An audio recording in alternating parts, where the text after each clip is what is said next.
જય ગિરનારી મિત્રો તમને ભયંકરમાં ભયંકર કદાચ એસિડિટી હોય ને, તમે ઘણા બધા પ્રયોગ કર્યા હોય અને સફળતા ન મળી હોય, પણ આમાં તમને અચૂક સફળતા મળશે એવો એક પ્રયોગ આપીશ. બીજું કે ગમે એવું કદાચ માથું દુખતું હોય, માથું દુખવા ઉપરનો બેસ્ટ પ્રયોગ આજે તમને મળવાનો છે. એ ઉપરાંત માથામાં કોઈને ટાલ પડી ગઈ હોય અને વાળ ખરવાનો કોઈને પ્રશ્ન હોય, આવા તો ઘણા બધા પ્રયોગો આ વનસ્પતિ ઉપરથી હું તમને બતાવવાનો છું. આ વનસ્પતિનો બેસ્ટ ઉપાય હું તમને આજે જણાવવાનો છું. એક મારી ખાસ વિનંતી તમને એ છે કે વિડીયો તમે મિત્રો અંત સુધી જોજો. એટલે અંત સુધી જોવાનું એટલા માટે કહું છું કે જેથી તમને આની ઓળખાણ પણ વ્યવસ્થિત થઈ જાય, આને બધી ભાષામાં નામ પણ મળી જાય અને આના વ્યવસ્થિત કેવી રીતે ઉપયોગ કરો ને એ ખાસ જરૂરી છે. એટલે એ બધી માહિતી તમને મળવી જોઈએ, માટે વિડીયો તમે અંત સુધી જોજો. સારું, હવે મિત્રો આપણે સૌ પ્રથમ આ વનસ્પતિના નામ જોઈ લઈએ. તો સંસ્કૃતમાં મિત્રો આ વનસ્પતિને પટોલ અથવા તો કટુ પટોલ એવા નામથી આને ઓળખવામાં આવે છે. ગુજરાતીમાં મિત્રો આને કડવી પટોલ કહેવાય છે, કડવી પટોલ અથવા તો કડવો પડવર આવા નામથી પણ ઓળખવામાં આવે છે.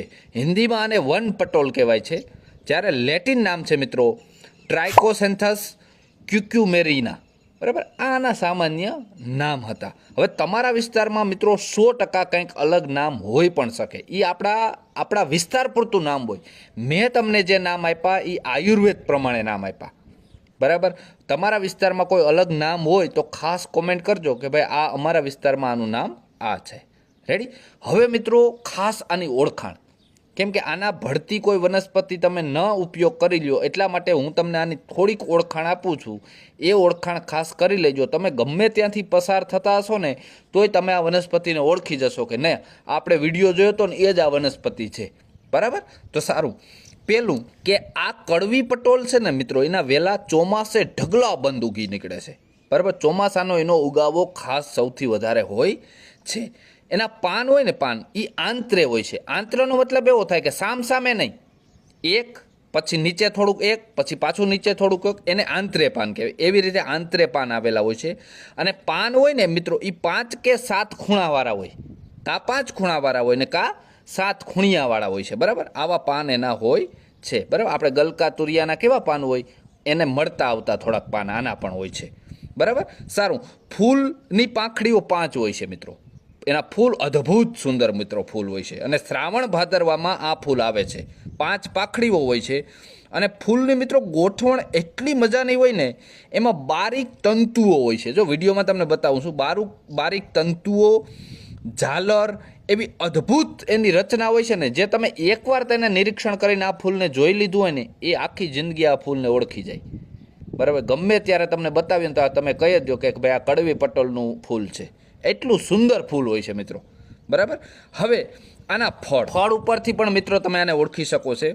ફળ કાચા હોય ને ત્યારે લીલા રંગના હોય છે. બરાબર, અને લીલા રંગના તો હોય પણ એમાં સફેદ ઊભા પટ્ટા હોય છે, ઊભી ધોળી લીટીઓ હોય છે, સફેદ લીટીઓ. જો તમને દેખાશે વિડીયોમાં 10 કે 12 લીટી હોય આવી. બરાબર, આ એક મહત્વની ઓળખ છે. 10-12 લીટીવાળું એનું ફળ હોય છે. અને પાકે ને ત્યારે સિંદુરિયા રંગનું થઈ જાય છે. અંદર બી હોય ને મિત્રો એ લાલ કલરના નીકળે છે. શરૂઆતમાં લાલ હોય, પછી એને ધોવો ને, એને સાફ કરો ને તો ઉપરનું લાલ કલરનું પડ ઉખડી જશે, અંદર સફેદ કલરના બી તમને મિત્રો જોવા મળશે. આની ખાસ અને મહત્વની ઓળખ આપી દીધી કે તમે આના ઉપરથી આને ખાસ ઓળખી જાઓ. મિત્રો હવે ખાસ હું તમને પહેલો પ્રયોગ આપું છું, ઇન્દ્રલુપ્ત, જેને સંસ્કૃતમાં ઇન્દ્રલુપ્ત કહેવાય અને આપણે ગુજરાતીમાં એને ઉંદરી કહીએ છીએ. કોઈ એક જગ્યાએથી તમારા વાળ ખરી જતા હોય ને તો એને ઉંદરી કહીએ છીએ. આવી જેને ઉંદરીનો પ્રશ્ન હોય ને એને શું કરવાનું, આના માત્ર ને માત્ર આના પાન લઈ લેવાના છે, પાનનો રસ કાઢી લેવાનો છે. પાનનો રસ તમારે જ્યાં માથામાં ઉંદરી પડીને ત્યાં તમે ખાલી થોડાક દિવસ લગાડશો ને તો તમને નવા વાળ ફૂટી નીકળશે. બરાબર, આનો સુંદરમાં સુંદર આનો પ્રયોગ છે મિત્રો.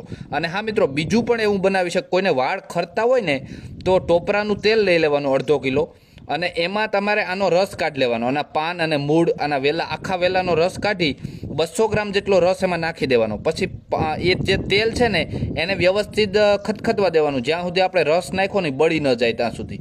એવી રીતે તમે તેલ તૈયાર કરી અને તમારા તેલ તમે ઉપયોગમાં લ્યો તો તમારા વાળ ખરતા બંધ થઈ જશે. આ પણ એનો એક અદ્ભુત મિત્રો પ્રયોગ છે. મિત્રો ખાસ મારી એક વિનંતી છે, જો અમારી મહેનત સારી લાગે તો વિડીયોને એક લાઇક જરૂર આપજો. અને હા મિત્રો, ચેનલમાં નવા હોય તો સબસ્ક્રાઇબ કરી લેજો. નીચે જો લાલ કલરનું બટન છે સબસ્ક્રાઇબ, એનાથી તમને આવા અમારા વનસ્પતિ પરિચયના વિડીયો મળતા રહેશે. સારું, હવે મિત્રો બીજો પ્રયોગ આપું છું. ખાસ અગત્યનો પ્રયોગ છે. એ છે કોઈ વ્યક્તિને ઘા લાગ્યો હોય, ડાયાબિટીસને છે, ઘા પડી ગયો અને રૂજાવાનું નામ જ ન લેતું હોય ને, એને શું કરવાનું ખબર? આ પટોળના પાન લઈ લેવાના અને લીમડાની છાલ બે સરખી લઈ લેવાની. દાખલા 100 ગ્રામ લ્યો તો 100 ગ્રામ બે લઈ અને ગરમ પાણીમાં, દાખલા 2 લીટર ગરમ પાણી નાખી એમાં આ બધું નાખી અને ખદખદવા દેવાનું પાણીને. ફૂલ ખદખદી જાય પછી થોડુંક ઠરી જાય, બરાબર, ગાળી ઠારી અને પછી એ ઘાવ જ્યાં હોય ને તમારો, જ્યાં લાગ્યો ત્યાં દરરોજ આને ધોવાનું.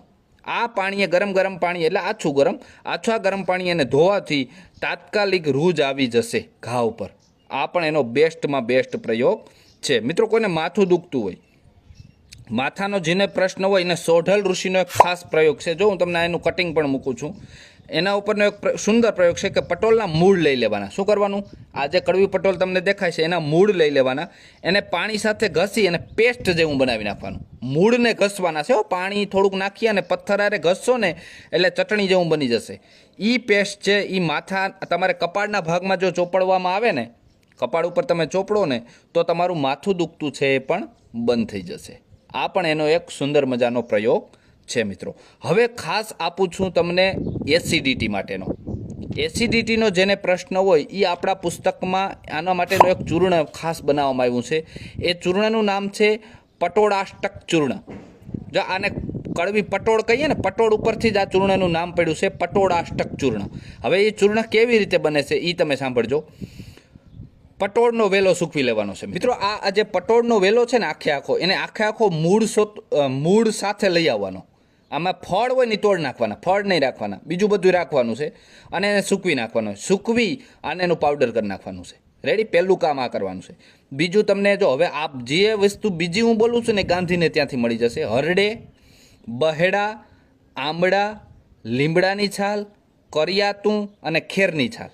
યાદ રાખજો, હરડે, પાછું બોલું છું, હરડે, બહેડા, આંબળા, લીમડાની છાલ, કરિયાતું અને ખેરની છાલ. બરાબર? આ બધું તમારે સમપ્રમાણ લઈ લેવાનું. સમપ્રમાણ એટલે બધું, દાખલા તરીકે 100 ગ્રામ લીધું હોય ને તો બધું 100 ગ્રામ, બધું 50 ગ્રામ લીધું ને તો બધું 50 ગ્રામ. અને પટોળનું જે ચૂર્ણ બનાવ્યું હતું ને તમે આનું વેલાનું, એ પણ 50 ગ્રામ. આ બધા ચૂર્ણો ભેગા કરી અને તમારે એક વ્યવસ્થિત બરણીમાં ભરી લેવાનું છે. પછી ખાધા પછી તમારે 2 થી 3 ગ્રામ દરરોજ પ્રયોગ કરવાનો છે. કેટલું? 2 થી 3 ગ્રામ જેટલો તમે આ ચૂર્ણનો પ્રયોગ કરશો. પટોળાષ્ટક ચૂર્ણ બની ગયું છે એટલે તમારી એસિડિટીમાં મિત્રો જબરજસ્ત ફાયદો કરશે. આ ગેરંટેડ પ્રયોગ છે. તમે જરૂર મિત્રો એકવાર ઉપયોગ કરજો. વિડીયો સારો લાગ્યો હોય તો મિત્રો શેર જરૂર કરજો. આવા વિડીયો અમે તમને મૂકતા જ રહેશું. જય જવાન, જય કિસાન, જય આયુર્વેદ મિત્રો.